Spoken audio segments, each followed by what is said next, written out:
Hello and welcome to Procrastination Station. Procrastination as in procrastinating and that other thing that we all do. If you can put it together, then you're my people, and if you can't, perhaps click that next button. No shade. I'm your host Hannah, and I'm here to talk about self-sabotage in a way that invites all parts of us to come along for the journey. I'm here to lay out the setbacks and superpowers of self-sabotage in order to manage our limitations. Throughout the show, we'll discuss designing a life that works in your favor through sustainable creative practices. Thank you so much for being here, and I hope you enjoyed today's topic.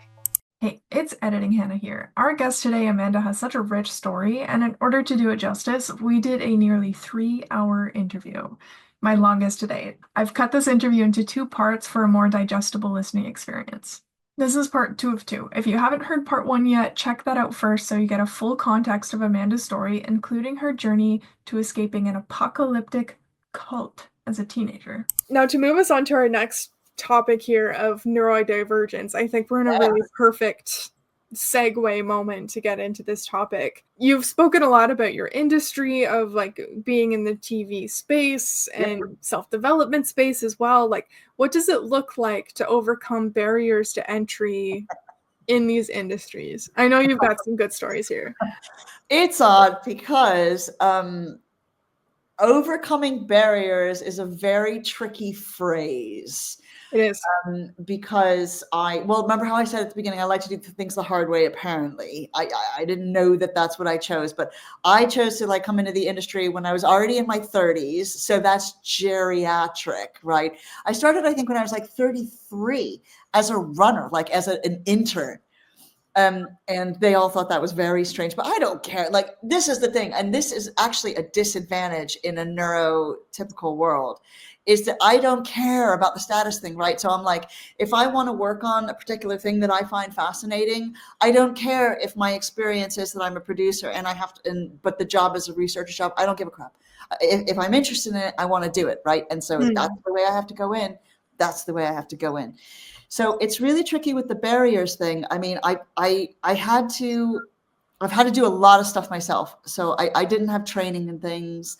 I taught myself researching. I taught myself camera work. I taught myself interviewing. I taught myself writing. I have never gone to school for any of that stuff. You know what I mean? I haven't taken courses for any of that. So it's taken me longer than it would most people. And I've had a lot more steps to do it. And then on the tail end, I've stayed in it less as well.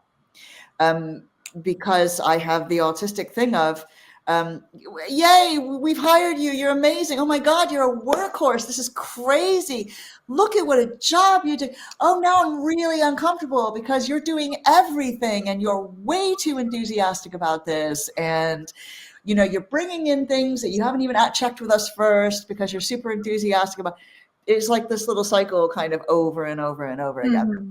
So, so basically the overcoming the barriers thing, I kind of had to come to terms with the fact that I was never going to fit in, which I already know. I'm already the weirdo. It's like, whatever. But that's different in a professional world where you're not getting paid. You know what I mean? So it's, I kind of had to realize a while back. And at first I thought it was just because of my age, but now I know when I was diagnosed as autistic 5 years ago, it's because I'm autistic as hell. And, you know, so I'm never going to be able to do things the regular, natural way. And I'm going to have to build my own table and build my own projects and, you know, and find my own collaborations and stuff. So and that's the reason why, you know, I've been in the industry 17 years and I'm only just getting somewhere over the past couple of years. So. Right. So it's not even necessarily about overcoming barriers. It's about how to walk with them. How to function in a world, you know, like in a professional environment that punishes. Well, it takes all the advantages of neurodivergence, right? Like creativity, and you know, you think about how many neurodivergents are musicians or artists or you know whatever else, and they take all the advantages of it.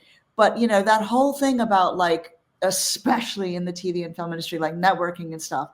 I would work, you know, 10 hours a day, 12 hours a day, and then be expected to network with people afterwards. And I just feel like, I have not got the energy. Like I can't do that. So it really does punish neurodivergence. And because it's such a competitive industry, like there's 1,000 people applying for every job, and so they don't have to hire you because they can find somebody who's younger, cheaper, and who is not neurodivergent. And I'm out about it, and I'm not changing who I am. I'm just not doing that. You can't. Why would you? It's never sustainable. Anyways, they punish you anyways. So people are determined to misunderstand you.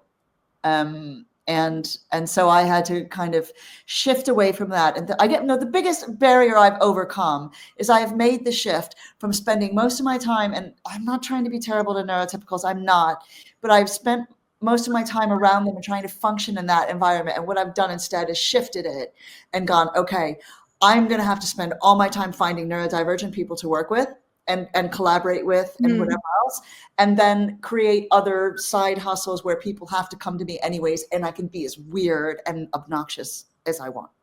That's how I've overcome the barriers, is stepping away from the barriers and thinking, yeah, this is bullshit. I actually love that. It's not about overcoming the barriers, it's about dodging them. Yeah. Because these barriers have been set up for centuries, ? So it's we are just one person, we can't, or two people, and we can't just redefine the way that everybody else has done things forever without each individual person deciding that path doesn't work for me, doing it their own way, and then eventually the path gets carved out to say wow, nobody's doing it this way anymore because it's just outdated. I love that. I'm curious about it's I have this too, and I'm curious if we can quantify it at all, of how do we just identify fellow neurodivergent? Like Cheerios. We're Cheerios. We stick together in a bowl, you know what I mean, without even realizing we're doing it. I mean, I don't know about you, but that neurodivergent DAR, that radar. Yeah. I can spot an autistic person, ADHD as well, but more autistic, from their eye movements, you know what I mean? From how slowly their eyes move when they're thinking, the T-Rex arms. Dude, I'm literally sitting here like this. Oh my God. I sleep holding on to little rail, one arm like that and holding on to the we have gaits. There are little things we say, about collections, or watching something for the 50 millionth time, or asking why, that terrible thing that should be, a war crime, obviously. Things like that. And also the voice. Because with autistic people, and I'm not saying everyone, obviously, but we have this resting bitch voice. Yes. And do you know what's so funny? Is because in my mind right now, I'm you're being really animated. This is great. Vary your voice, da-da-da. But whenever I do that, and then I listen to myself back, I'm oh my God, I sound even more autistic than I did before I even tried anything. What the hell? Do you know what I mean? What's going on? So I think you can spot, and then obviously the ADHD people are, and I say this as obviously ADHD, but late. They're like me, 50 million Post-its around the computer monitor, just oversharing, all of those things that I absolutely love them for, because I know if they're like that when I've just met them, I'm I love you immediately, because I know I'm going to be safe with you. Do you know what I mean? I know I'm going to be safe with you. And you can't get that with anyone else. It's like being watched all the time with everyone else. And so I find they're really, do you find how tight is your neurodivergent DAR? It's pretty good. My boyfriend, he doesn't identify with the neurodivergent space, and love that for him. However, I have this thing where I will find it in everybody, and I always say they're ADHD, they're autistic, they're both, and it's he's always why are you always diagnosing people? I'm because it's fun. I'm not a doctor. I'm not actually going to go up to them and say, hey, guess what? I'm diagnosing you. But it's fun. I'm just going to see myself in the world where, it makes me feel less alone. It makes me feel less weird about my weirdness. However, Something that you mentioned that I really, really love was the voice, where on my podcast, I also I try to animate and I try to be like, whatever. And I wonder if I sound autistic. However, something that I do when people tell me a joke is, and my boyfriend hates this, is I have this like deadpan voice where I'll go, "That's funny." I won't laugh. I'll just be like, "That's funny," and he's like, "What is it? Was it real?" That's amazing. That's amazing. And it is funny, but it's like I'm thinking about why it's funny rather than actually just reacting to it being You're funny. like breaking down the joke as Yeah. an affirmation or whatever. You know what I mean? Because of course that's what we do. We break shit down. We want to know how things work and whatever else. And also there's that processing time. We do have a lag, don't we? Where I can be like, if a bomb went off and my arm went that way, I would be like, okay, hang on a second, what's going on here? Like, what do I need to do right now? This seems odd. This seems, I mean, This I know is that's different. but my brain takes forever. I mean, it's either really like, either I already know what's going to happen before it happens. Thank you, pattern recognition and whatever else. Or I'm like, did you just insult? Like, Yeah. did you just, what did you mean by that's interesting? What could the possible meanings be for that? Like, it's so weird.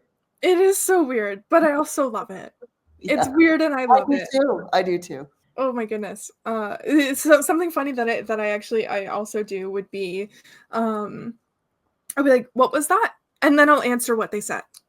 I'll be like, "Can you repeat that?" And then all of a sudden I'll hear them after they've finished. I'm like, oh, it must be so confusing for people who don't have that like auditory processing leg sometimes when I'm talking about something that I'm really, really interested in or excited about. I don't get that. Like I'm on, like I can almost predict what people are going to say sometimes. But if it's something where people are just like, "What time do you want to go for dinner?" I'll be like, "What was that?" "Oh, 7." Like it takes a moment because I'm like, this is a boring question. Like ask me something else. That's amazing. I love that. It's so interesting, and it is such a fun and also extremely challenging at times thing to explore. Of course, I also, pardon me? Of course, yeah. Yeah, I also want to just highlight what you said about like not to shit on neurotypical people, because like there are times that I wish I could be more neurotypical, just like more um being able to switch my brain into different modes on a whim. So specifically the example you gave is like you're working a 10-12 hour day and then you're told to network. I couldn't do that either because my brain is on work track and networking is a different track. If I'm networking and I'm great at it, but I can't just flip a switch and then all of a sudden after networking go into like writing documents. Like that's just not how my brain works. And for the people who do work that way, where they can just transition their spaces so easily, I love that for them. I'm glad for them. And it's also something that it's not wrong, it's just different. And I think that's a distinction to make when we're talking about neurotypical versus neurodivergent, is there is nothing wrong with the experiences of either. It's just a different experience for humans. We're all just human. We're all just walking each other home, and it's important to be respectful. And it's important to just be okay with different experiences. See, it's not their fault they're neurotypical. And it's so funny you say that because they say that about us. It's not their fault, right? And I kind of give them a hard time, but in all fairness, they're giving us a bit of a hard time, Exactly. But I had this realization a couple of weeks ago. I was talking about communication and how frustrating it is. Like, how we're so direct. And like when you start a new job, you go, okay, here are some things that you kind of need to know. If I ask why, I'm not challenging your authority. I just need to know how something works. Or, if I haven't answered a particular email and it's really important, just drop me a line or just tell me. It's just that if I'm in work mode sometimes and in deep work, I cannot stop to read my emails every 5 minutes or I'll never get the work done and stuff. Anyway, so, but then I've realized, and the thing that drives me crazy the most is the hidden meanings in every single sentence said. And so I will literally be like, okay, I take things literally. It doesn't mean I don't understand symbolic language or whatever. It's just, you can't expect me to do the emotional work of mining for the meaning when you could just go, this is what I mean, right? Okay, Yeah. so that drives me crazy. So anyways, what always happens, I'm sure it's the same for you, is they go, okay, sure, we'll be clear communicators. We'll say exactly what we mean and all that. Nah, they don't. And the reason why is, and this is what hit me a couple of weeks ago, the reason why is because the way that they use language, they assume we have a hidden meaning when we talk. They don't believe us when we say, I didn't mean anything by it. I'm not mad. I'm just asking you, whatever, because they cannot conceive of the fact that there is no hidden meaning, because for them, everything has hidden meaning, right? Everything about the way they communicate is like that. So it's like arguing about the existence of God, like for the person who's the atheist, the word God isn't loaded with meaning, but for someone who believes in it, the word God is loaded with living, all-powerful type of thing, right? So you can't ever come to terms because you don't even define things in the same way. And that is the thing that's so I try and give neurotypicals like a bit of a break. It's not their fault that they can't understand us. It would help if they believed us that we use language literally and we're not questioning their authority and stuff. We just do things differently. So I think that's a careful distinction to make. Absolutely. And something that I wanted to highlight that you just mentioned is, oh, frick, what was it? It was near the end there. About how we use communication differently, about how they don't believe us. Sorry. About defining things. Yeah. So one thing I wanted to highlight that you just mentioned at the end there was that words have different meanings for different people. Specifically, you mentioned like God for somebody who believes is super loaded with meaning, but every single word is like that. Yeah, where like not necessarily specifically loaded with meaning, but like every single one of us has our own definition for the words that we use. Yeah. Spirituality is a great example, because what's spiritual to me maybe isn't to you, and vice versa, and that's okay. However, when we're communicating specifically with people whose brains work a little bit differently than ours, like, so if you just said, if we just met, you said, I'm a spiritual person, I would say, what does that mean to you? And I would ask for further explanation.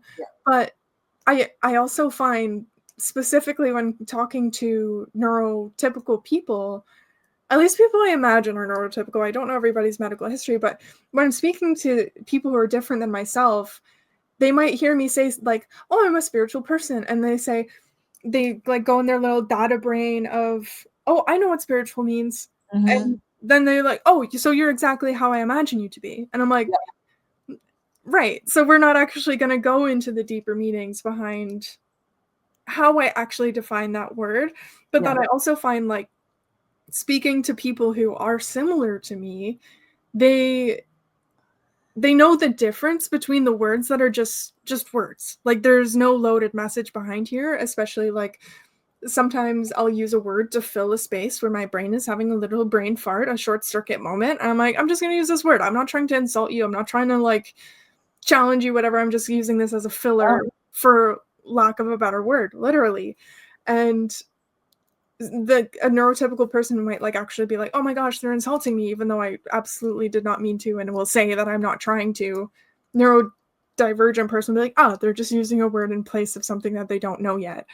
And it is very interesting to navigate. I super duper find it just so interesting to research as well. My next question here is, what does networking as a neurodivergent look like, and what tips can we share? I know we already have one mistake after the other. No kidding. I need to always, whenever I talk to neurodivergents about this, I always preface this with, this is not me. Like when I teach them how to network, this is not me saying mask up, and this is the way it is. This is literally just survival, types of things, and helping you avoid being judged in a terrible system that is stacked against us. So, and then it's up to you to take with that what you will. And it's just that I hate that it's already so difficult for us. And I hate that we're kind of discounted out. We're like counted out before we've even had a chance to like express anything. So I feel really passionately about helping neurodivergent people network, because oftentimes, now, of course, there is a massive difference kind of like underlying it. But it's the little things that we don't realize are a problem that are easy fixes. So it's things like, because you want some tips of, so there's a couple big ones that really resonate with neurodivergent people.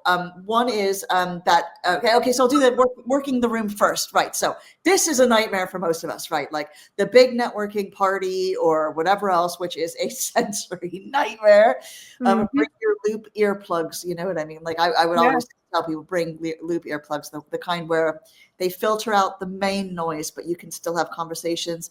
So that helps. And honor your spoons. Honor how many spoons you have. And I am sorry, and people are just going to have to get over it. But if you are on this close to a meltdown or being overwhelmed or whatever, it's okay to just be like, I got to go. Sorry, God. You make up an excuse if you feel weird about saying, that it's because you're neurodivergent or you haven't got the spoons or whatever. On a side note, I just wanted to jump in here real quick and explain what spoon theory is. Now, spoon theory is a metaphor to explain the limited resources experienced particularly by those who are chronically ill or disabled. This also includes neurospicy people. Essentially, the idea is that each spoon represents a unit of energy to be spent on daily activities. All of us, including those outside of the neurospicy, disabled, or chronically ill space, have a limited number of spoons.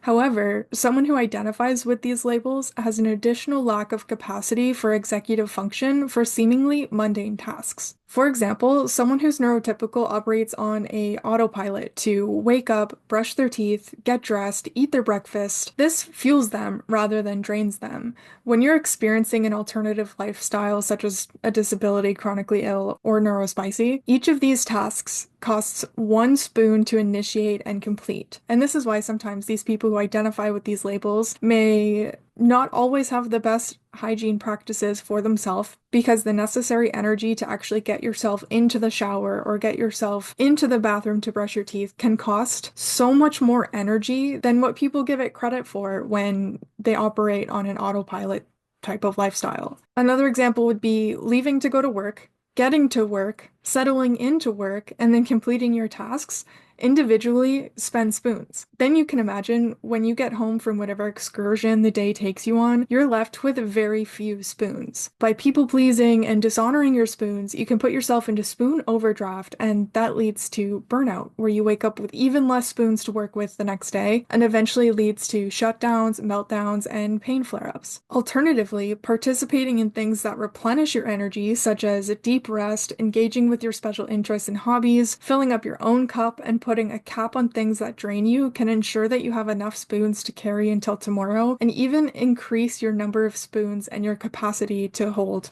spoons. For reference, when you're not meditating or doing your hobbies, you might have 12 spoons. But when you are doing these things, you might have, 15 spoons. And I like to imagine for myself that when I'm taking care of myself the best that I can, my spoons, the number of spoons that I can carry is unlimited. But this also isn't always 100% sustainable. It is very important to manage and keep an eye on my energy so that I don't find myself in spoon overdraft, so that I'm not shutting down on people that I care about or shutting out the things that actually help me replenish myself and continue to perpetuate a cycle that is nothing but harmful and can lead to things like chronic stress and chronic pain, and at least in my context. So yeah, that is spoon theory. Anyway, let's get back to it. Sometimes we get caught off guard, but usually you can feel the battery draining, right? Yeah. You just know. And so don't push yourself, because it never ends well. It never ends well. And you'll end up like on the bus crying. Yeah. But or also too, like you won't be able to mask the resting bitch voice at all. Like they're gonna be like, oh, I do this, and you're like, great. Yeah, no, 100%. But I like, so there are, now I did not create the zones. There are 3 zones in a room, right? You got like start zone, which is where you hang up your coats and you put your little umbrellas and then you get your little lanyards and everything. And then you have like this, the introverts layer, which is like the neurodivergent layer, which is the side zone where everybody leans up against the wall and has their phone and pretends they're very busy. They're very important people answering loads of emails. We couldn't possibly be talking to people in the room because we're very busy. And then you've got like the zone of action, which is where the BBGs are, the big bad groups, right? We don't like to approach the big bad groups because they're terrifying. So, I mean, for us, it's easier to obviously network on the side zone because it's one-on-ones and we can, but I always say, if you want to start, the best place to start a conversation with someone where it's easier and whatever else is the start zone. But sometimes you can't do anything in the start zone. So when you go into a networking room, there's always like a bar or a table with room temperature Pinot Grigio or whatever on, right? After people grab their drink and then they stand there for a second and go like, now what? That's what they're thinking. Rescue people who do that, who stand there. That is the best place to start a conversation. And even if it only lasts for 5 minutes while they're getting oriented, they will appreciate you going over and going, hi, my name's Amanda and I'm in hell. How are you? You know what I mean? Or whatever you want to say. Obviously, you don't have to say your name's Amanda at all. So there's that. Oh, wow, that was my favorite part. But and also with and another quick one with the groups is if you want to approach a big group, like say there's someone in that group you want to talk to, or they just look like fun, but you're really intimidated and they already know each other. The best thing you can do is if you're waiting and you don't know which group to go into, who's open, and somebody doesn't wave you over, because sometimes, somebody will be like, hey, come here, come on, join us. But that doesn't usually happen, is to look at their feet. So this is the big body language thing. It is the best hack. And this is 2 people, 10 people, 3 people, doesn't matter. If everybody's feet are pointed into the center and their torsos and their shoulders, but especially their feet, that group is mid-flow. Don't interrupt them. It's like the same thing as, when you're at the bar with your friends and then some stranger pulls up a chair and just violates your conversation and it throws you off, right? So they're mid-flow. Don't interrupt them. Check back again in like 5 or 10 minutes. Now, if you see a group and one person or 2 people or whatever has their foot, instead of like this, one's pointed out that way, that means they're thinking of leaving the group. Now, they might not know it yet. It might be like a subconscious thing where like, do I need the bathroom? Or am I enjoying this conversation? Or, oh God, I got to call my partner because my kid's sick or whatever. They might not know it yet, but that is the group where the dynamic's going to change in a second. They're going to leave. So you can like give them the excuse to leave by approaching the group, but they're just going to be in the next few minutes far more open to, like a conversation. And I think you have to be a little delulu here when you talk to them. I know some people are like super quiet and I get it. I get the anxiety of that. But, and I always tell people, if you're too scared to try it in your industry, go to a completely unrelated industry where nobody knows you and try this shit out, right? Because then nobody cares. So, but I just go up and go, look, my name's Amanda. I don't know anyone here, but you guys look like the funnest group. So I thought I'd come say hi. And they always go, oh, like they do. They just go, oh, come here, you. And they're lovely, right? So that's a couple tips for neurodivergence. Working in a room, I would say a couple things like, when you're talking to people, use softeners. We as neurodivergents don't use softeners. So we come across as we're like cross-examining someone when we talk to them. You know what I mean? Things like, oh, I'm so curious about that. What made you decide to do that? Or, oh, tell me more. Is it okay if I ask about this? This is very cool. Like little things like that people don't think. Avoid why. Try and change it into a what question. So like, what made you do that? Or, talk to me about when you decided you were going to do that instead of why did you decide to do that? What time, then they're not on the back foot then. That's one thing. And then when it comes to especially written communication, especially when people don't know you, is to take out as many I's and me's as possible out of your communication, right? So what we tend to do, because we use language literally, is we go, I love that you did this. I think you're great.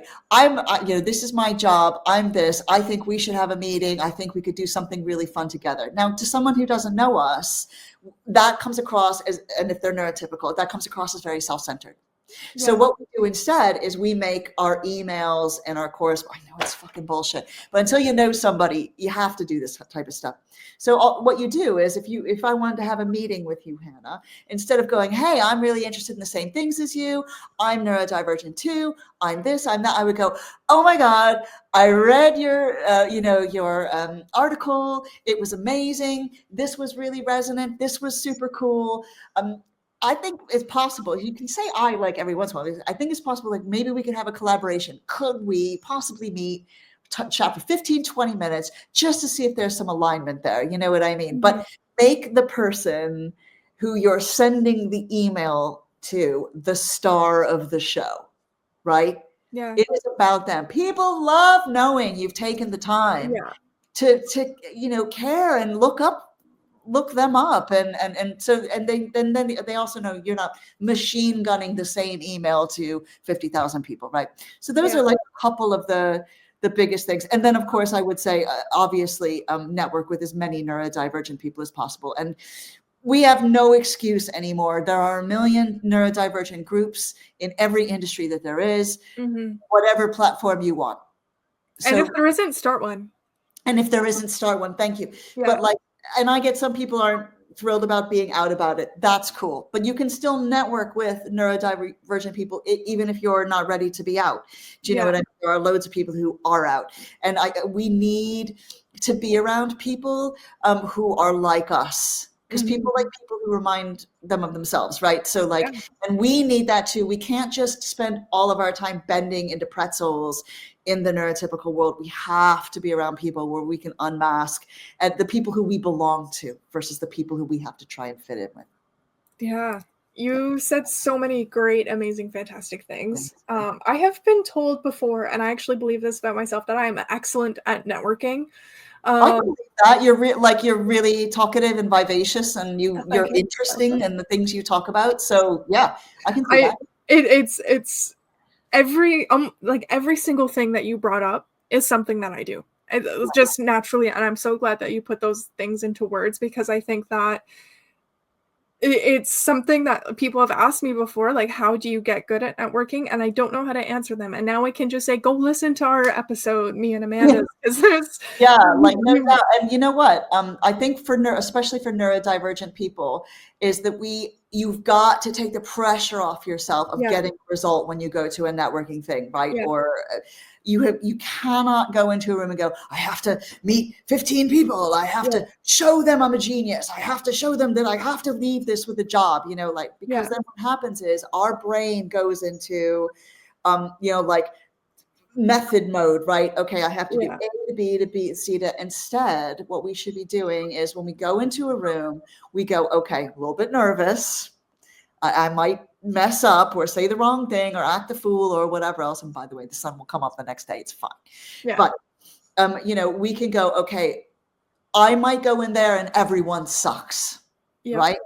But my next good collaboration might be in there. My next best friend might be in there. You know what I mean? Or someone who has the same type of excitement about a band or whatever else. So I'm going in there to see if there's anyone who I like.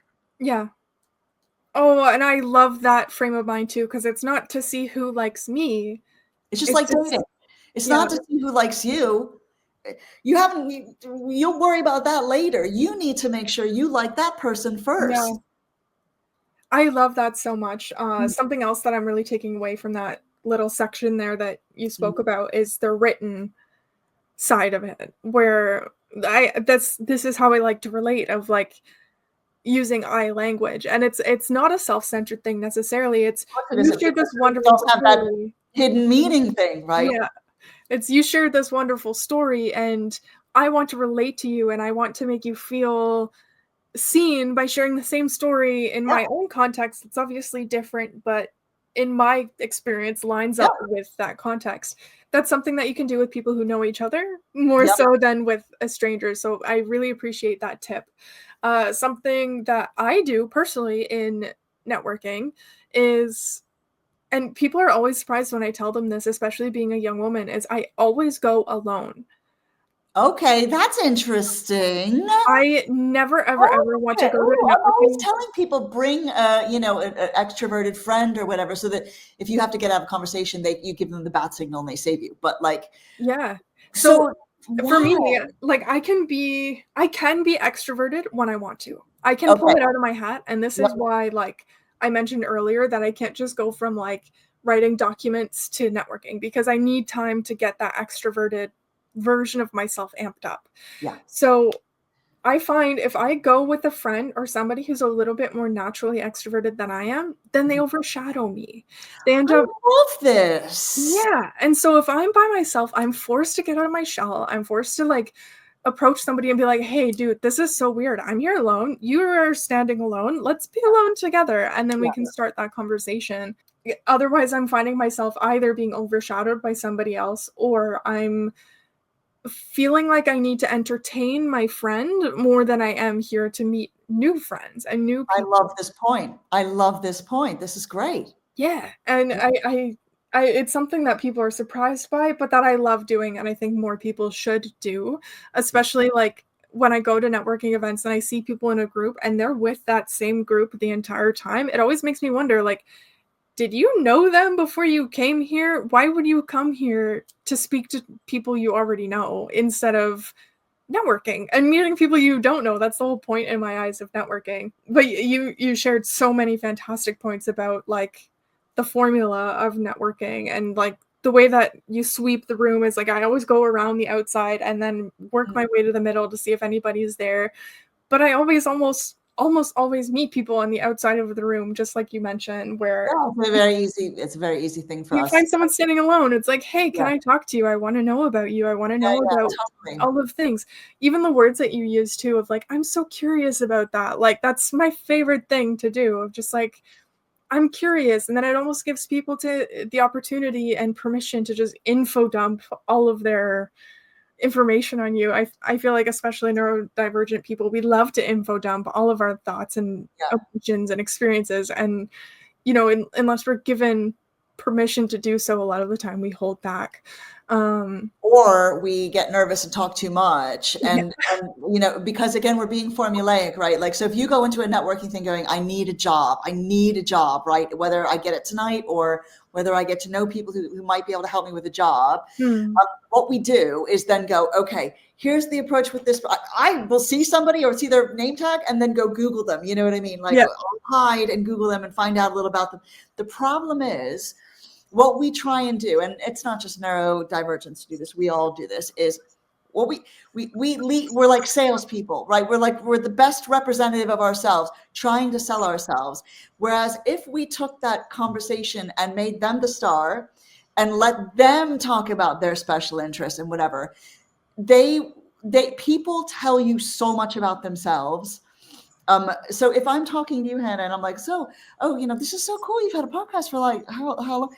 What made you decide you wanted to do that? Hmm. You answer me and you talk about, or what made you decide to do marketing in your own agency? You would talk about the burnout and all the stuff you talked about in the article, right? Now, if I'm listening to you because I'm curious and I've asked those questions, I can see what kind of a person you are. I won't know everything about you, but I'll surely in 10 or 15 minutes hear things from you that made me go, yeah, she's cool. I like her. And we've got this in common and this and this. And then I know how to sell myself. Or maybe if I talk to someone and they're disgusting and a dickhead, pardon my French, then I can go, I'm not even going to try and sell myself. We are clearly not going to be aligned, right? But I Yeah. wouldn't know that if I didn't get the juicy goodness, get people Yeah. excited, talking about stuff that excites them. You know what I mean? You don't have to do the small talk stuff. Yeah, and so something that comes to mind too is, have you ever heard of the term autistic Riz? No, but I love it. Do you know the word Riz? Do you know what that means? Of course, yeah. Well, I've got Okay, a son. just checking. So autistic people, we do tend to have this Riz nature where Yeah. like it's specifically when you're like when I've been in customer service, there's been times where I'm dealing with men and they think that I'm flirting. Or Oh when yeah. I started my business, there were often times where I would network with men and they thought we were on a date. And it's like it's literally it makes my skin crawl where I'm just like, bro, I am not flirting with you. Yeah. I'm literally here to talk about Yeah. what I'm up to. But what I find from just what you shared now is allowing people more space to talk about themselves first. Mhm. You get that sense of how to sell yourself without painting yourself as a bright and shiny star before even getting a chance to vet them if they're the right fit for you. 100. So Yes. yeah, it's like I even when I'm selling myself, when I'm pitching my business, I know I have this Riz factor of like, wow, she knows what she's talking about. She has big dreams. She's so ambitious. That's so beautiful. It's so wonderful as to see as a Gen Zer in this day and age. And I'm like, yeah, I know. But unless you are also in line to get me to where I actually want to go, Mhm. I don't really care. Like, I don't care if you like what I'm doing because I like what I'm doing. Yeah. Obviously, that's why I'm doing it. And the only time I actually care is if they're willing or able to contribute to that in some way. And that's I think that's the way that you framed that has put that in my mind in a way that's like, okay, yes, this makes sense. Like you can pitch yourself easily. It is Otherwise, not you're hard. just shooting blanks, because you Yeah. don't know, like, you're just hoping that the one thing you decide to lead with is something they're interested in. And that the odds of that are minuscule. Yeah. So it's literally 7 to 10 to 15 minutes of Yeah. getting people to talk about their special interests, which we are very good at that. Mhm. Because we give each other space to do that. And Mhm. when we talk to people about their special interests and they light up, that we feed off that because we know what it's like to have nobody interested in our special interests. We know Right. what it's like to never have the opportunity to talk about that kind of stuff. Yeah. Do you know what I mean? So I we absolutely get do. excited so imagine, I'm always saying like that, there's that Maya Angelou quote that people will forget what your name is and they'll forget what you do, but they'll never forget how you make them feel. Yeah.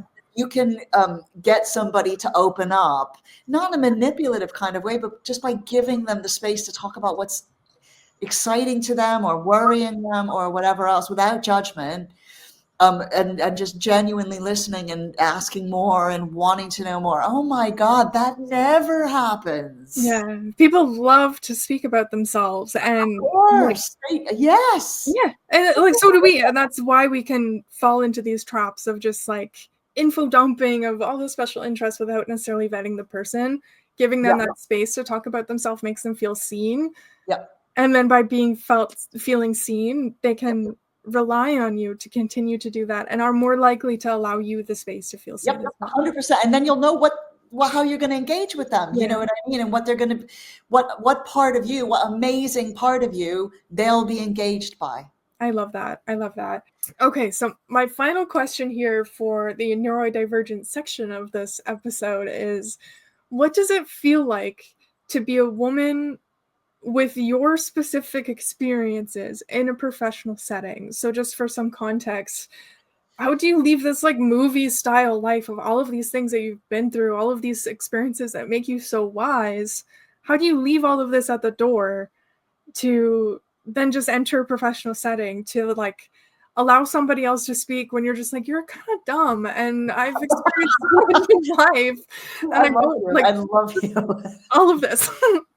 Please explain. That I have not cracked because I do get told by people, and I mean friends, I don't just mean like your face during that meeting was bad. You know what I mean? Like I find it very difficult to, for longer than 2 minutes, disguise how I'm feeling. And the older I get, the less I care about it, which is, you guys, whoever watches this, you will understand it is liberating getting older because you just don't care anymore. It's I love wonderful. that. So it's tricky. I do struggle in certain professional settings,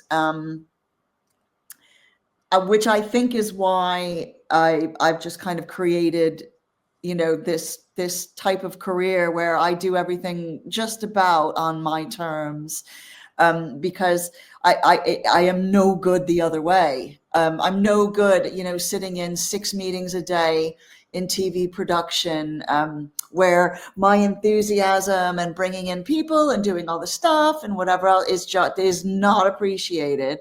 Extra work, extra research, meticulousness, outshining the boss. That is not appreciated. So I only learned about that a couple of years ago. I had no idea. I thought it was like, well, if I'm great, you're great, but nope, that's not it. So I kind of said goodbye to a lot of the office politics. I am miserable when I'm back in offices. I try, and I am excited about working on things with people, like TV things or films or whatever. But I generally do much better on my own. And I mean, I write here, sometimes I write a lot at the gym because they have a big lounge area and heat, which is nice. And I write at the library sometimes and whatever else, but usually I write obsessively here. And it gets so bad. Like a couple years ago, I remember I had been sitting in a robe and slippers and everything, for days, trying to get to some deadline or whatever. And I remember getting up, Hannah, and I took a picture because I knew nobody would believe me. But I got up and I looked down and I had one slipper on and I didn't have a slipper on the other foot. And I don't know how long I had been like that for. This is not involving Jack Daniels, I might add. And so I was like, oh my God, like I have got to get out more. So I do like try and get out more, and I have a lot of collaborations going on, and collaborations with people who are weird and wonderful. Most of them are neurodivergent and have done incredible things and have just got the same experience I do. You know what I mean? And then the other thing is I honor my spoons. So when I do one of my sessions, because they're so high energy, or at least I think they are, but they're so high, they feel high energy. But it's 2 or 3 hours, right? And I'm running around and I'm talking, I'm doing all this. I pour everything into them. And then that's because I used to be a stand-up and, all that. So I know like all that kind of stuff to do, but I collapse afterwards. And what I used to do was, because I just get people just come at you or line up to talk to you or whatever else. It's very weird and unsettling because I can't get a regular job to save my life. It's the weirdest thing. But and I used to kind of really push myself to talk to everybody and to give them as much time as they wanted because I care, I give a shit about people. But then I realized that what I was doing was I was leaving the area crying or fighting the tears because I was so close to a shutdown. Or a meltdown, not meltdown. I shut down more than I melt down. You know what I mean? My brain just goes, "You're done. You're done. Everything." Yeah. So, I've learned to kind of make sure when I give a session that the organizers know I've only got 15 minutes and I have to catch a train or I have to get something to eat afterwards or have a meeting or make a phone call or whatever. So, and then I tell everybody, email me. You know what I mean? And I do. I answer my emails. I talk to people. I keep in touch with people who come to them and stuff. So so honoring yourself more, and I just gave in to the, okay, you guys have got me beat neurotypicals. I will find my own way and I will do this myself, and it sucks because it takes longer, like I said, and it takes more energy, but what am I going to do? Not go for what I want? That's insane. Yeah, for sure. I appreciate that a lot, and something that just in my own career, my own experiences is I have always found myself almost accidentally in a leadership role. I love that. Yeah. Where does that come from? I think it honestly, like, similar vibes to the reason behind this question of just like, I have a lot of experience. I have always considered myself and been told by others to be wise for my age. And I remember, like, just to give a real life example would be when I was 18, I got a job in a retail store. I was actually hired as seasonal part-time, and within about 3 months, I was the assistant manager, and then within less than a year, I was the manager of a store. Oh my God. Yeah, and so, like, I had braces. Like, I was 18, I was a baby, and I there were That's actually amazing. moments. It was amazing, and honestly, it's a time in my life that I'm very proud of, and there were even moments where I was dealing with customers, and they would be like, "Where's your manager?" And I would be like, "I am the manager," and they'd be like, "No, you're not." And I'm like, "Too bad. Yes, I I love am." that you've been pissing off Karen since you were like a teenager. This makes me happy. This It makes makes me me joy. so happy too, because I'm just like, I would just sit there thinking, like, fuming, like, "Dude, I know what I'm talking about." My work, a lot of the time, work can become a special interest for me where Yeah, of I course. I study it, I learn it, and I know exactly what it is I have to do, and I know how to do that in a exceptional way. Yes. And I people see that from me, and then it's very quick and easy for them to be like, "Well, let's keep you. Let's give you a little bit more money and get you to stick around." Yeah. And it's that for me is the way that I'm able to take all of my wisdom, all of my life experience, and be able to apply it to a work setting without feeling like I'm just drowning in the politics and the mundane of being at work. So even if I'm on like the same level as everybody else, if I have just like a modicum of a special task that gives me a little bit more responsibility, even if it's not a title, but just like key holder or, like I don't even know, writing schedules, like anything that just like not everybody else on the team gets to do, I am a lot more happy at what I'm doing. It also makes me feel like people it makes me feel it also happens where people are able to come to me for advice of like, how do I continue to progress in this that we're doing? Um, Something else too within just the entrepreneurship scape of like having a social media agency. There's a lot of people who have social media agencies that I meet where their vibe is just marketing. And like that's great. That's great for them that their vibe is to do their job. For me, what the way that I keep myself interested in it is I have an element of mentorship and making sure that I'm not just providing a service, I'm also providing an impact for the way that you see yourself in business, for the way that you conduct your operations within your business. Specifically within my expertise within marketing, but a lot of the time we do talk about things like sustainable creativity as a neurodivergent person and things like that. And it's like these are skills that I end up talking to people about that can apply to their entire life and like above and beyond just a social media calendar.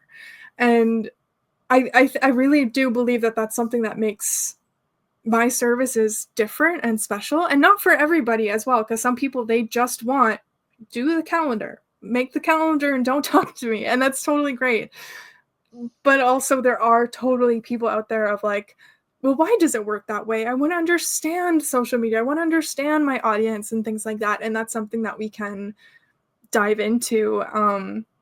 And so I really find that being in a mundane position, it drives me insane where it's draining and it's masked. It's very, very masked of like, well, Oh, what does the mundane person do?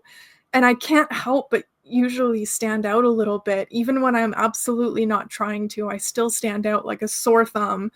And it's very important for me to lean into that. And that's also why my life journey has been to explore being in positions that I have either created myself, being a leader, starting a business, because I can stick out mm, without it being inappropriate. I love that. Me I too. love every bit of that. Thank you. Thank you very much. Mm, And me too. And I also just feel so honored that this is something I've been discovering about myself in my 20s, mm. rather than there's many, many, many people where they get to their 50s, their 60s, their 70s, or even never discovering the superpower of standing out, what their leadership qualities are. You're so right. And I love that you have discovered this in your 20s because You're right. Most people don't. Most people go through their whole lives being afraid to be different, to be seen as different or unique or whatever else. I don't understand that, but most people do, right? Mhm. And it's a prison. It's a prison, Yeah. and it's such a shame because you meet some amazing people who could absolutely stand out in the best ways possible, Mhm. and on the flip side, it's terrifying. I mean, obviously, some of us can't help but be different anyways, you know what I mean? But Yeah. again, it's mask, mask, mask, right? Like it's just the mask Olympics. Um, and it is very scary taking that leap into going, okay, I am already weird. I am so weird. Here's the deal. I am going to have to figure out how to make this work for myself. Yeah, Do you know what I mean? Because I it's clearly do. not working for all the other people I've tried to work for. So you're right. You are. I appreciate this conversation so much, and I feel like this leads into our next subtopic perfectly, but also ties into what we've been talking about with the way that we make other people feel and being curious to allow Mhm. people to share where I honestly think everybody is a weirdo, and the people who think that they're the status quo, they're literally lying and just trying to make sure that the image of the ship is a lot stronger than the way that the ship is actually being run. Oh boy, I have this phrase, who boys into the void. You know what I mean? Like, yeah, Yeah. yeah, Yeah, very that. And so offering people this space to like being your own weirdo, going up to someone, being like, "Hey, I'm a weirdo. Tell me about you." It gives them this space to like, "Oh, I'm safe to just like not pretend like the ship is running 100% at capacity all the time and yeah. just open up to this person." And I think that it's a really beautiful quality to have that we need more of in this life. Oh, and we need to reward people for it too, though. That's the thing. I Yeah. mean, we do. Obviously, we love weirdness, right? Like we're like, give me more, give me more. But Yeah. we need to reward people who take that chance and who go against the grain or who just fly their freak flag as high as they want and whatever else. There's not enough rewarding of that. We do talk the talk about we need creativity and art, man. That's like not part of the gatekeepers and it's not part of like the channels. But then we don't watch YouTube videos of people who do their own sketches or so like we all have to do that really. We all have to celebrate that and put our money where our mouth is when it comes to rewarding weirdness and uniqueness. Absolutely. I 100% agree. And just to lead us into our final subtopic of today, and I must say, like, we've been talking for a long time, but I'm sad that we're getting close to the end. So I just want to take this moment to pause and just say Yeah, no, it's like, thank you for all of this. This has been a fantastic conversation, and I hope to have a lot more fantastic conversations in the future. So just thank you for your time. no problem. And thank you for having me on. My pleasure. My pleasure. Just also thank you, listeners. If you're sticking around, I've been on the edge of my seat this whole time, and I hope that you have been as well. But thank you for being here if you've made it this far in the episode. So, for our final subtopic here, we're talking about understanding. So, in a world where it's common to feel misunderstood, how do we cultivate warmth and understanding for ourselves and for others? I feel like we've talked a lot about this, but I want to just reiterate and summarize Yeah. how do we cultivate this feeling of understanding for ourselves and others? I think it's a combination of things, and I'm only obviously speaking from my own experience, right? So Yeah. everybody has their own path and whatever else. But I think like the first, I was trying to think about this, and I think one thing is you get to a point where you get so tired of life without warmth and understanding for yourself. You know, because that is hard. That is hard being in a body, where you just have the voice all the time, being hard, and that is exhausting. And Mm.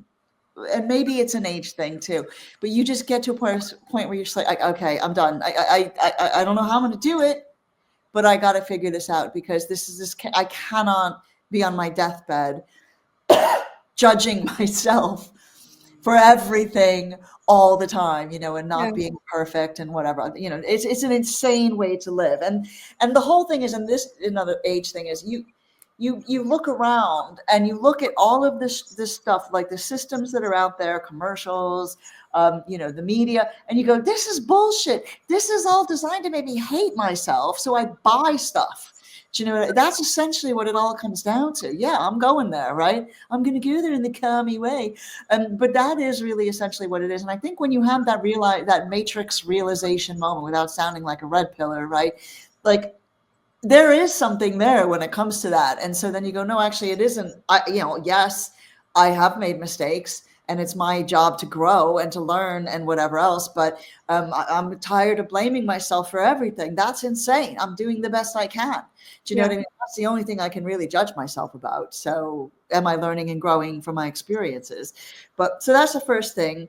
And then I think, and getting into the idea of growth, cultivating that warmth and understanding for yourself comes a lot easier if you make the effort to grow and learn and push yourself and try new things and get out of the comfort zone and all that stuff that our motivational videos tell us, the cheesy ones. But also that when you do grow and you're in a trajectory of growth, or you're trying your fifth job or new things or whatever else, then when you have those moments when you're laying in bed and you remember a big, huge mistake or a tiny mistake you made in 7th grade, those are the worst ones. God, why did I say, you know what I mean? And we all do it, right? Like, we're all terrible with that. But if you've experienced growth, then you just judge yourself less, because you're like, oh, look how far I've come. You know what I mean? Like, but if you haven't grown, then that mistake feels like it was 5 minutes away, because you're still the same person. Yeah. Right? So it's like, how do I, like, you remember when you first started dating and you would maybe you didn't, I don't know, maybe you were very cool and lucky and whatever else, but most of us put up with a bunch of crap, right? Yeah, no kidding. You put up with things that take your breath away now. You know what I mean? Like, and here, and this is exactly what I'm talking about. So now we can look back and laugh and go, oh my God, that person who I had the crush on when I was 12, or that person who I let cheat on me for the 57th time when I was 18 or whatever else. Yeah. We look back on that and we give ourselves grace and understanding, because we wouldn't do that anymore. Do you know what I mean? We know better and we do better now. And so, but we can't do that unless we've grown. You're absolutely right. And that's where the grace comes from. Yeah, absolutely. I think this ties back to my mom's little saying, if there's no opposite to shame. And I think in this context, the opposite to shame would be growth. If you are no longer the person who would do the things that causes you to feel shame, then there's no need to feel the shame. Yeah. And then you have the power too, right? Because you're growing, you're taking the bull by the horns. You know what I mean? You're controlling your environment and where you're going to go. That's what it's about. Absolutely. I feel like in the self-development space, and this is honestly a big component to this podcast as a whole, of how do we do self-development without expecting perfection, without expecting us to abandon the self. And I think that you touched on some really great points in terms of growth. And as you grow, you're able to give your past self, and even your current, you're able to give your past self more grace. But something I've been practicing is giving my current self more grace. Ooh, I love that. Yeah, you can't necessarily grow past all of the things that you have necessarily been taught throughout your life. And like, you can be programmed a certain way for decades, and then one night you decide to change them, and then the next day you do the same pattern that you've been following your entire life, and it's like, oh, I said I was going to change this, what's wrong with me? And it's like, it's those moments that we need to offer ourselves more grace, to be like, okay, old dog, new tricks. Repetition, especially for autistic people. My nephew, he is on the spectrum, and in order for him to understand a lesson, my sister has to practice a lot of repetition. It can take days, weeks, months, years for him to unlearn a certain habit. And he's around 12, and one of my favorite people on this planet. I love him so much. He's such a sweetheart. My other nephew too as well. Love them both so much. And hearing that from my sister, that that's the experience of my young nephew, puts perspective my own experience of needing this repetition of, we've decided this is not our pattern anymore. We're reprogramming this pattern. Yeah. This is something that we need to change. And like, just understanding that things don't happen overnight and that repetition is something that is so important and powerful, and baby steps as well of like, um so just to give an example of these baby steps, let's say you want to be healthier physically in your life, where you have this image in your mind of like the all or nothing of like, I'm right now doing nothing. What's the opposite of that I can be doing as a healthy person? So I go to gym every single day. I only eat low calorie, no carb, extra protein, extra fiber, whatever. And just like painting a picture of this healthiest version of yourself, where you are today is like literally the opposite of that. In order to actually get closer to that person, it's not to set up the schedule where you go to the gym every single day and you eat this certain way every single day. It's to take one day a week and make that the health day. And then the next week you can take 2 days a week, and you build this system with repetition until you get to a point of consistency. And once you have that consistency is when you up the ante. 100%. 100%. If you don't have that consistency yet, then you set yourself up for failure. And what does failure do? It perpetuates shame. And shame perpetuates the similar action that has been the pattern that we're not proud of anymore. And so this is how people, when they if they struggle with their weight, they can continue to binge eat because they're like, oh, I'm not losing weight yet, so I might as well just abandon my diet and just continue to binge eat and blah, blah, blah, blah, blah. Like, it's a cycle. And in order to break the cycle, we have to take little tiny redirections, not a massive 180. I love that. Thank you. And I also think this process of creating consistency within ourselves can also cultivate more understanding, because you're not making a 180 change overnight. Where, to give context to listeners, when I was in my earlier 20s, I lost almost 100 pounds in a very, very short span of time. And it was not the healthiest way that I did it. I wasn't eating properly. I was not taking care of my body. Where before, when I had gained all of this weight, I wasn't taking care of my body in a completely different way. I went to the other complete opposite extreme. And I, within the course of 3 years, experienced being 260 down to like 115. Like, wow. It was honestly a little bit scary.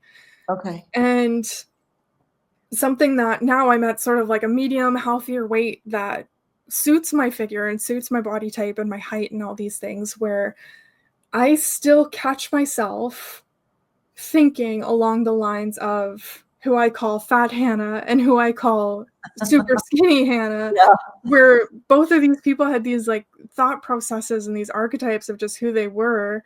And by doing things in a rapid sense of just like overnight change, I was like 115 pounds, still thinking as somebody who was 260 pounds. Because I hadn't done the internal work to work through of how did I actually get to this point of being so overweight? Why did I end up doing this? And then alternatively now, how do I think about myself when I'm super duper skinny? And why did I get to this point where I thought that this was valuable in my life? And, working through like the self-consciousness of, okay, I'm not 115, but I'm not fat. Not that I don't think fat is a swear word whatsoever, so I hope anybody listening doesn't get offended by that word. But if I'm not fat, why do I still feel like it sometimes? Oh, it's because I'm not 115. And just offering myself that compassion and that warmth and understanding of bodies are made to change. We're not meant to look the same for our entire lives. Of course not. Yeah, you're right. And attaching your value to the shape of your body or the size of your body is just 100% of the time going to set yourself up for failure. So I offer myself that grace of looking back at when I was larger and still calling myself beautiful and calling myself, a whole and valuable person. And then also doing the same for when I was smaller, and then still doing that now, where I'm sort of in between those two extremes and just allowing myself to be. It's just a body. It's just skin. It's just a shape, and it's bones, and it's muscle, and it's fat, and it's okay. It's literally it doesn't matter. It's the last thing that's valuable about me as a person and about anybody else who struggles with that body image. Yeah, of course. Your body image does not matter at all. And I mean, the way that you see your body image matters, but the way that your body presents is the last thing that people should care about, Yeah. right? So yeah, that was a big long tangent, but I just it was all truth, you know. Thank you. I think that it's really important to look at the different versions of yourself and pick and choose some of the positive things that you love about those versions of yourself and work on bringing more of that into your day-to-day as you move through life. Yep. But then also understanding that no matter where we have ever been in our paths, in our journeys, since day one, we have always had an essence of who we are, and to honor and respect that essence. And through this healing, through cultivating understanding for ourselves, the point is not to, and also through self-development, the point is not to completely evolve and transform to do a completely new and different person. It's actually to become more of ourselves, more of that person that we were from day one, that essence, to just allow ourselves to be as a person without necessarily expecting us to change. This is it. This is what it's all about. This is the lifelong struggle.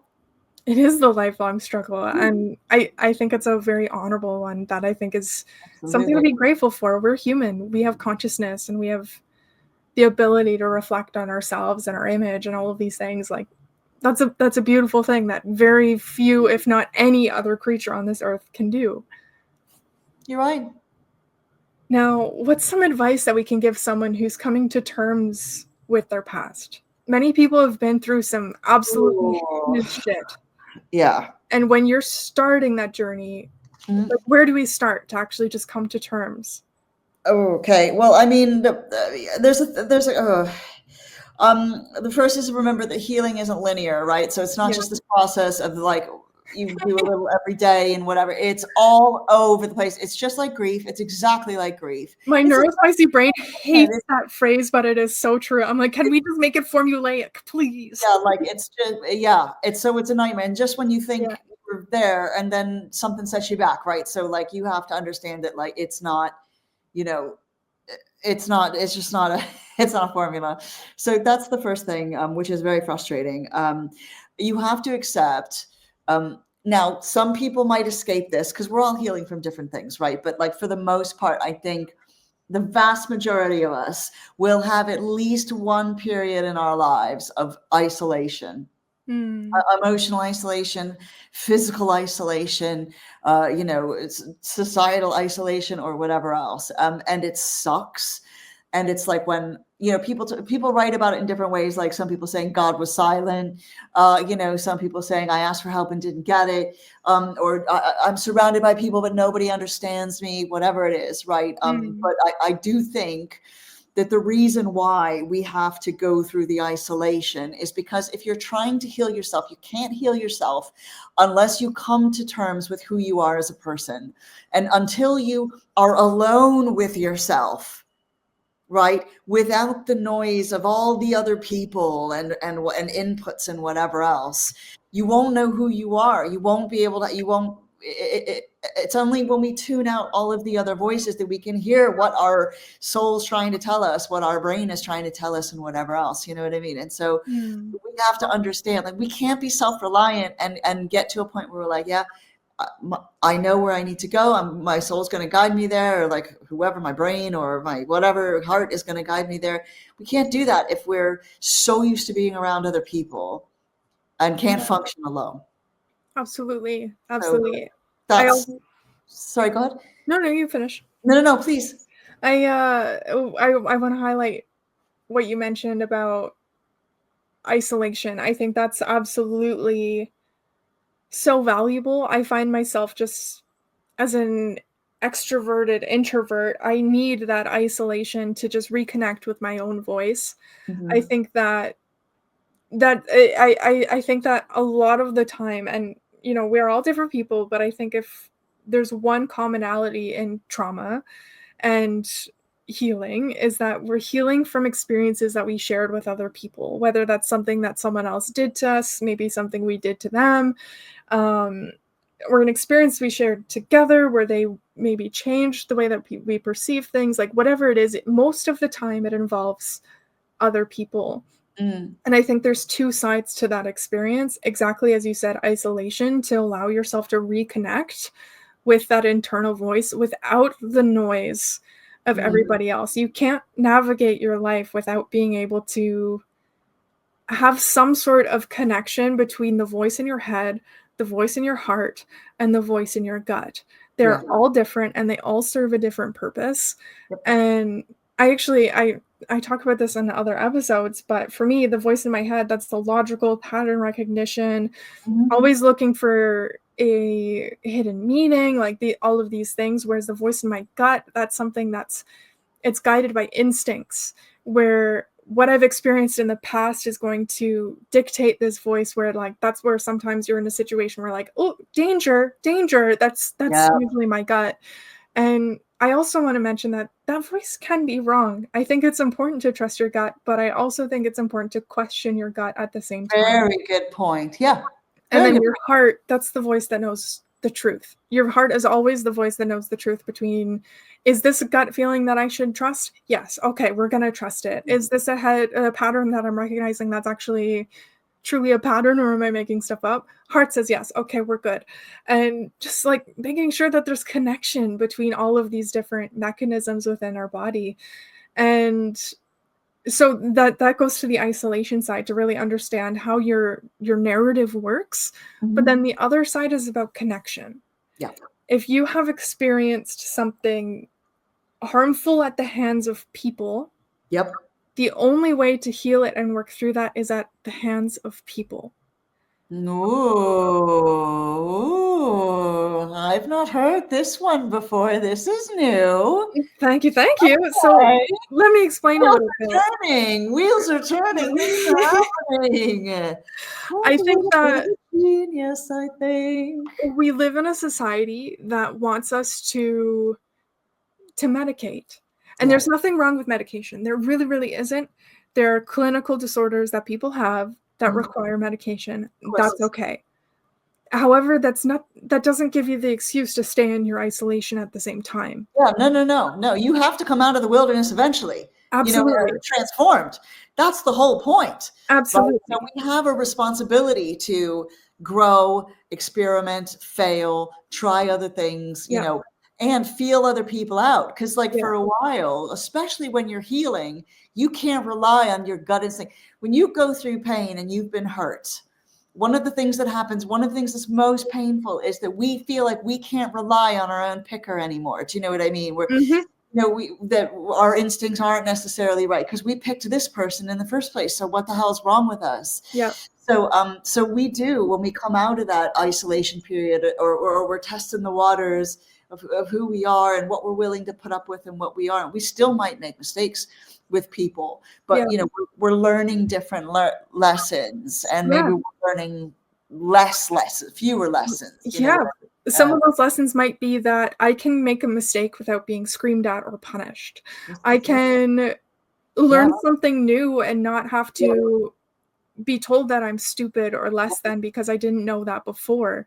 100%. And I think that the way that we experience people when it comes to experiencing trauma and things like that, it tarnishes that instinct voice, but it also strengthens it at the same time. So moving forward, you can say I'm getting this gut instinct. I'm having this experience in my body.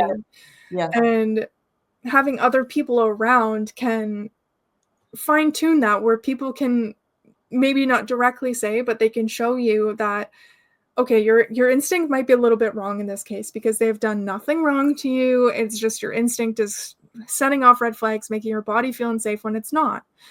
Or they can prove you right and be like, okay, I've experienced this before. This person is not my person. Yeah. And I can move forward knowing that I've had these experiences so that my instincts know what to look out for. Yep. And it's a very interesting concept to me, where I think in today's day and age we go to therapy not for the purpose of actually talking to somebody about what it is we experienced, but to find a medication that fits the problem without talking about it at all. And you can be on these medications and still be, I don't know if this word is allowed online, but you can still be suicidal. You can still be experiencing this trauma, but it's dull. It's Mm. not at the same height as it was. And in the good way of using medication, this dull experience can allow you less of a visceral reaction to be able to explore it with someone else. Yeah. But it doesn't erase it. It doesn't, it Mm. all it does is suppress it. And I think that we live in a world of suppressing until we explode. And Yeah. that's what masking is. That's what trauma Yeah. is. Suppress, suppress, suppress, hide the shame, hide the experience. Don't show the world that you might be struggling, Yep. when the thing that you need is to show the world that you might be struggling and you can use an ear. And that doesn't necessarily mean shout from the rooftops. That means find a safe person. Yeah, Find 100%. 100%. Yeah. Very, very interesting stuff. Did you Mm. have anything to add about advice we can share to give to somebody who's coming to terms with this past? Uh, Past? the only other thing is that it's important for them to remember that they define what happened to them. That they it's okay to define it in their terms. You know what I mean? Don't let somebody else go, no, that's not what happened. But and obviously, I'm not talking about if you're an abuser, then your narrative is the fine. That's not what I'm talking about. What I'm talking about is like, if somebody did fuck you over, yeah, that's what happened. You know what I mean? Don't let them go, that didn't happen that way. Or you know what I mean? Like I do. you define your experiences for you. And then attached with that is, it is up to you as time goes on to figure out the meaning of what that experience was. That does not mean that suffering is great because then you get all this insight, man, that you wouldn't have had before. No. But what I mean is, okay, this happened. It sucks. It's not my fault, or it wasn't, it was done to me, right? It wasn't something. And if it was a situation where I had nothing to do with it, then I am not going to allow their shame to be on me. And if it's something that I did decide or allow to happen, then I know now that I won't put myself in that position again. But the point is, we decide what that meaning is going to be, what we are going to take, whether that's a lesson, whether that's changing the way we orient ourselves in the world, or maybe we discover a new talent that came from that, trauma or whatever else, right? Or that situation or whatever else. So, but don't let other people, decide the meaning. That is for you. And it can change over time as well. Yeah. It can change over time as well. So. Absolutely. Beautifully said. Thank you so much for that. That's absolutely wonderful. On a side note, one thing I wanted to mention that we didn't really get into is the idea of intellectualizing the self and our healing journeys. It's a common experience that as soon as we feel like we have our healing under control and we've overcome our hurdles, life throws us another curveball that takes us back a step or even 100 steps to reveal more healing that needs to be done. Even if this healing is the exact same topic you felt you already had a good handle on, sometimes new perspectives can bubble up and trigger a downward spiral that you were absolutely not expecting. I think it's an important distinction that understanding how to overcome your challenges in theory is much different than knowing how to overcome them in practice. It's been a common scenario for me to have all of my feelings and experiences sorted out into these neat and tidy boxes in my brain. I know why I am the way I am, but I can't necessarily figure out how to cope with it without taking the time to allow a full body integration of equal and opposite actions. This also means allowing a full body experience of what those feelings were without suppressing them, without judging them, just allowing them to show up. I have experienced in my lifetime a habit of suppressing things. As I mentioned earlier in this episode, I had memories that I had just 100% completely forgotten. I had suppressed them so deep within my psyche that there were full sections of my life that I had just completely blacked out and didn't recognize them as reality. So now, as I'm healing, as I'm growing and I'm learning, I have to go back into those spaces and allow myself to experience what that had actually felt like and allowing that to move throughout my body. And also not lingering there, allowing those feelings to come in, and then also allowing them to be released into the ether and carried away by all the angels above. Because if I don't do that, then I am subject to continue to live the lifestyle and the patterns that I was living before I had remembered all of these things, all of these self-sabotage mechanisms that were keeping me small and holding me back and making me feel less than because of a life that I had experienced that I hadn't even quite acknowledged yet. So by acknowledging those experiences, I'm able to then let them go. And by letting them go, I'm able to make equal and opposite actions towards a life that actually fulfills me, that I'm actually proud of. This practice piece of repetition and learning the same thing over and over again can be a lifelong journey of rewiring and reprogramming and must be experienced in the body, not exclusively in the mind.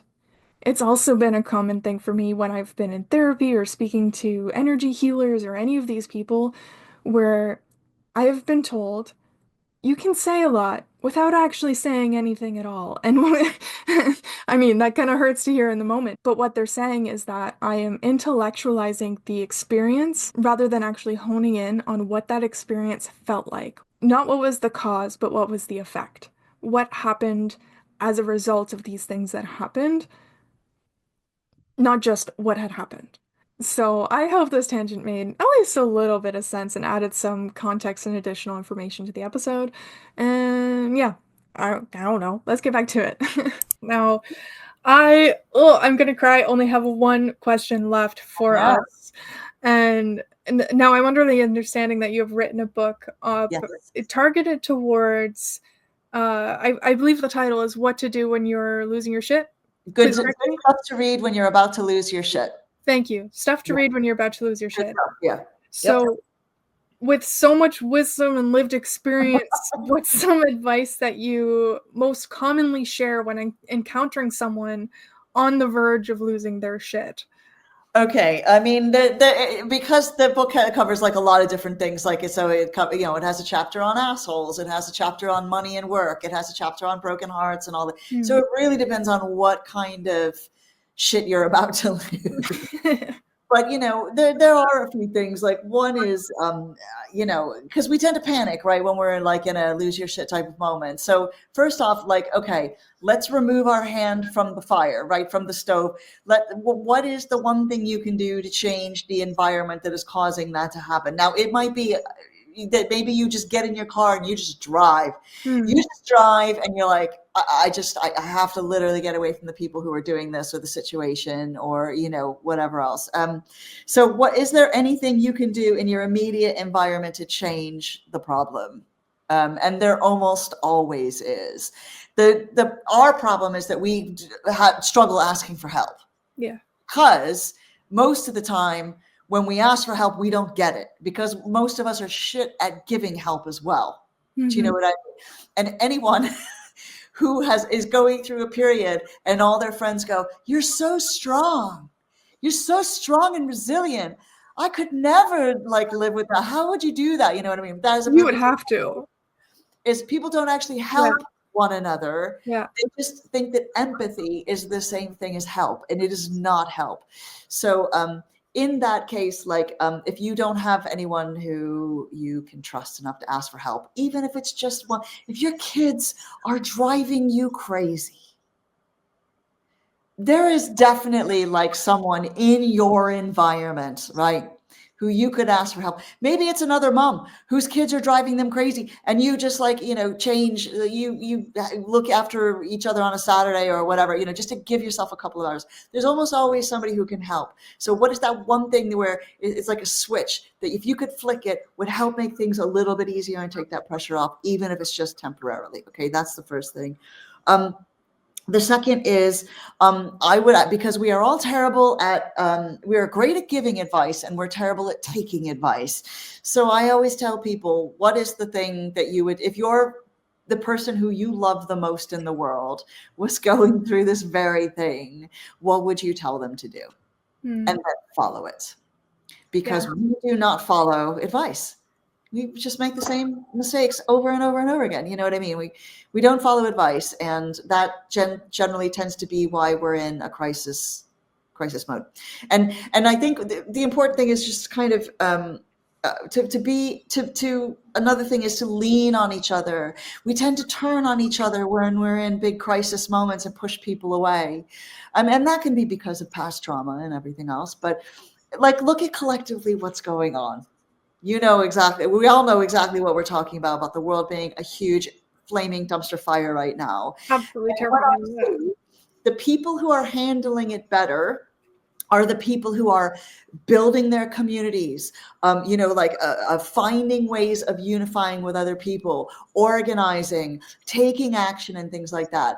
The people who are not doing well are the people who are infighting, are the people who are like, you're not doing this enough, you're wrong.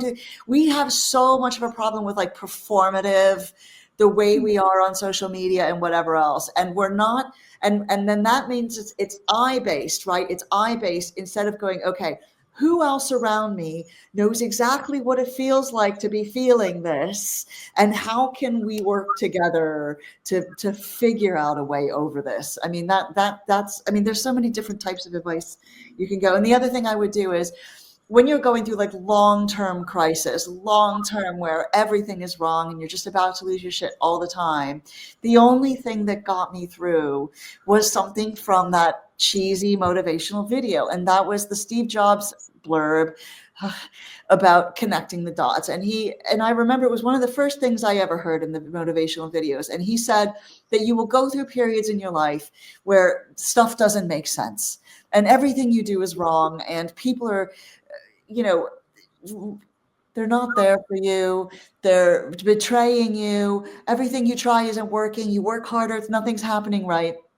And it's only when you get to the other side of that that you can look back and connect the dots and see why that happened. So what I mean is not that suffering is good or anything like that. I'm not doing any of that kind of crap. But what I mean is I'm getting to a point now, and for 10 years I've been like, oh God, one day I'm going to be able to connect it. I don't understand why. Well, one day I'm going to have to be able to connect the dots.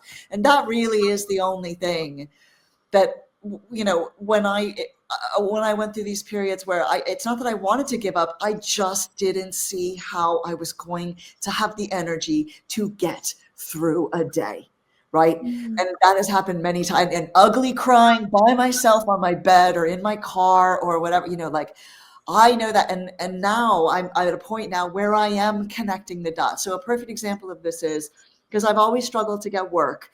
And it's been so bad where I'm very open about this, but it's not just like living on carrots and potatoes, but like one year I had to shoplift a birthday cake for my son because I could not afford a birthday cake for him.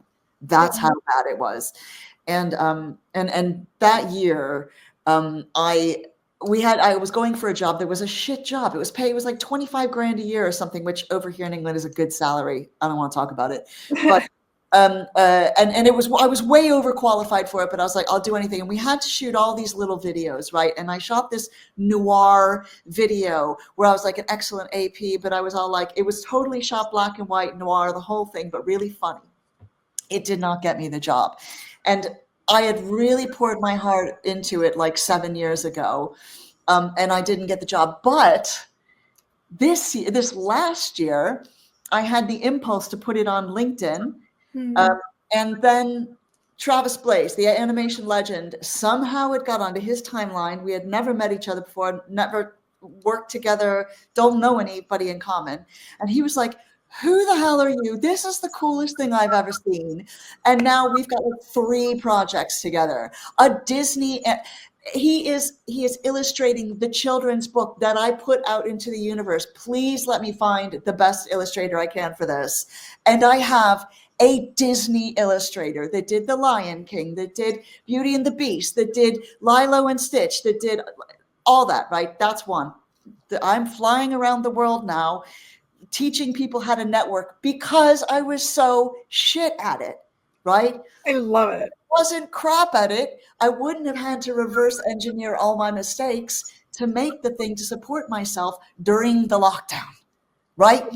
So don't be afraid if stuff isn't making sense, stay open, keep learning, and work on resilience, because the skills and everything that you learn, because you have to, because you have no help, because you have to, because no one has the resources to help you, or because it isn't working, or whatever else, those things that you use to scrape by, right, will be the things that, if you lean into them later on, will be the key to your liberation. It's like potter's clay. Absolutely. So believe in the dots, because the dots do happen. The dots do happen.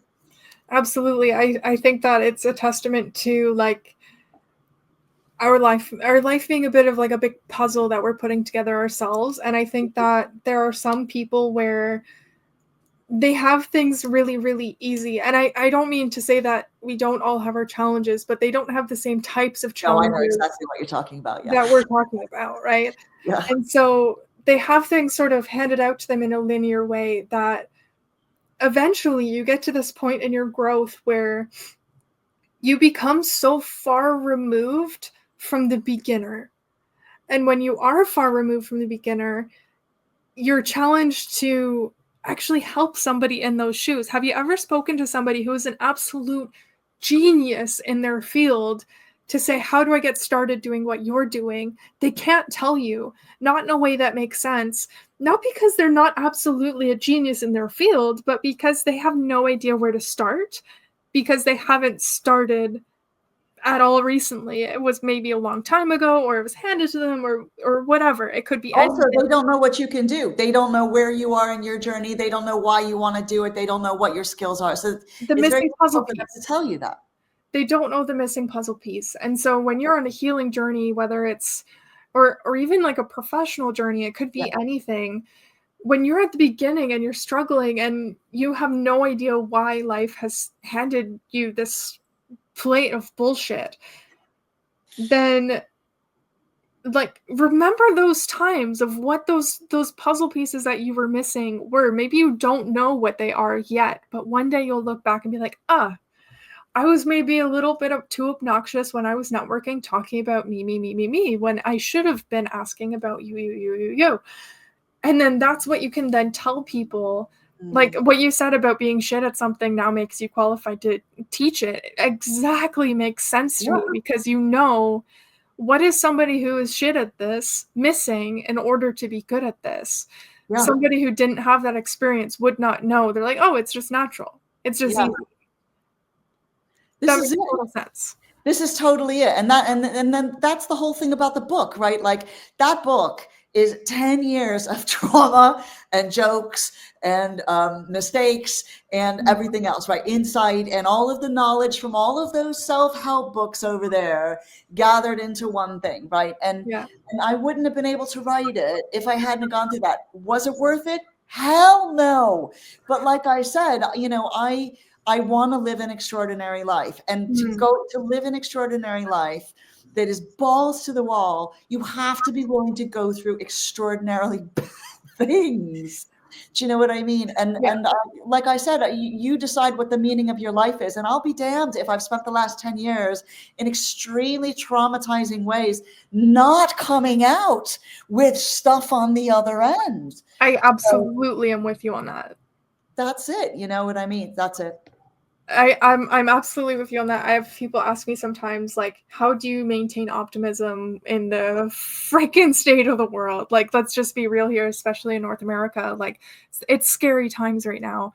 And truthfully, I maintain my optimism by remembering, like, just the absolute bullshit that I've already been through. And I do think that it's possible to have the frame of mind of like, well, you've been through so much bullshit, you know how bad it can get. Why would it change? It could stay that bad, which, you know, there is maybe a modicum of truth to that. However, I choose to believe the opposite, that I have been through all of this bullshit. I'm continuing to learn. I want to learn and grow. And boom. And there has to be a result to that. Yep. You don't change your mindset, rewire your brain to live the same freaking life. That's just not real. This is it. You know what? Yeah. This is it. This is that you've hit the nail on the head. Yeah. This was so amazing. Like, if there's other topics that come to your mind that we can talk about, that you want to come back on the show, anything, like, even we should just have a coffee chat one day. I've really enjoyed this Yeah, I conversation. love that. Yeah, you're such an easy person to talk to, and you're so interesting. So yeah, I love it. Yeah, Thank and you, thank thank you you. for having me on. I really appreciate it. So yeah. My absolute pleasure. Is there anything from any of the conversation, the topics that we've touched on today, is there anything else that you would like to add in addition? No, sorry that That's okay. notification came up. No, it's you have covered everything and beautifully, and I've really enjoyed it. So yes. Thank you very much. I must admit, a little bit intimidated of just like, there's so much I need to know. I have to ask so many things. And I had no idea how am I going to fit this in an episode. And honestly, like, I'm glad that we took as much time as we did to just really thoughtfully cover just everything, because this was wonderful. My final and last question for you today would be, if anybody is looking to connect with you and wants to pick your brain further than I have, Yes. where can they reach out to you that's best? Okay. The fastest place is my website. So so the website is www.itsamandagraham.com. So with the it's in there, right? So because this has ended up being a comedy conversation, I didn't think about this, but they'll go, oh, okay, www.amandagraham.com. No, www.itsamandagraham.com. And they go, that's yeah, funny. amandagraham.com. And I'm like, no, it's got to have the it's in there. So the ITS. That's funny. It was amandagraham.com was taken. Okay. So yeah. We're gonna have to go and, give her a piece of our mind or something. There's only one Amanda Graham. She's a writer too, so that's very annoying. But well, no, if you go on my website, you'll know it's me. Everything is leopard print, lipstick, the whole thing. So it's the jig is up. You can tell it's me. I love that so Autistic as much. hell. So yeah. I did go on your website, and there's a lot of personality on there, and I think that's a really beautiful thing. That's one way to put it. It pushes out the people who don't matter and draws in the people who This do. is it. Yeah. I strictly use it as my filter, because I know like super professional corporate types are going to take one look at that and go, not for me. And I'm like, yes, thank you very much. Yeah. Bye-bye. Yeah. So yeah. In a lot of my documents, whether that's my guest guide for my podcast, my proposals for my marketing service, whatever it be, I really love to use this one picture of me that's mean mugging. I'm like doing this. I know you're going like this. I love it. I love that photo. Me too. It's just so, it shows a bit of personality, a bit of sass. Like I like it. I've had people tell me before, like, well, maybe you shouldn't use that picture and use a stuffy little headshot because you have to consider who you're talking to. And I'm like, no. Just no, because the people who I'm talking to love that picture too and are like, oh, she's sassy, she has personality, she's not stuffy. Whereas a headshot shows stuffy to me. When I saw your photo, I knew who you were right away. I was like, oh, I got to talk to her. You know what I mean? I was just like, I got to talk to her. It's like that famous tweet where Andrew Tate was like, I would never have sex with a vaccinated woman. And then somebody put underneath, yay, the vaccines work. I just thought that was the funniest thing. That is the funniest thing. Same principle. The filter, baby. The filter. Yeah. It's just like an instant thing. It's instant to show, like, I'm not for everybody, and I like it that way. Yep. And if you are for me, then you're special, and I've chosen you, and vice versa, because you see through the sassy little mean mug. Yeah, 100%. Absolutely. So, once again, I just want to thank you, Amanda, for being here, and also thank the listeners for being here. I hope you found as much value in this as I have. I've had a real blast, and I hope you did too. Please reach out to either me or Amanda if you have any questions, comments, or concerns. I will put all relevant links in the description below. And yeah, thank you so much. Cheers for now. Thank you so much for being here with me. And if you enjoyed today's topic, now is a great moment to subscribe. If you have any feedback about today's topic, please reach out to my social channels. I help creative entrepreneurs market their creations in a way that feels authentic. I also sell content creation templates to help you manage your social media with unlimited content creation ideas. And I also offer one-on-one marketing consulting services. Check out my socials and my website to learn more. If you're interested in working with me, please reach out via email. So that's social media if you're reaching out for my podcast, and email if you're reaching out for business. All relevant contact links are in the description, and thanks again for listening. Cheers for now. That was pretty good.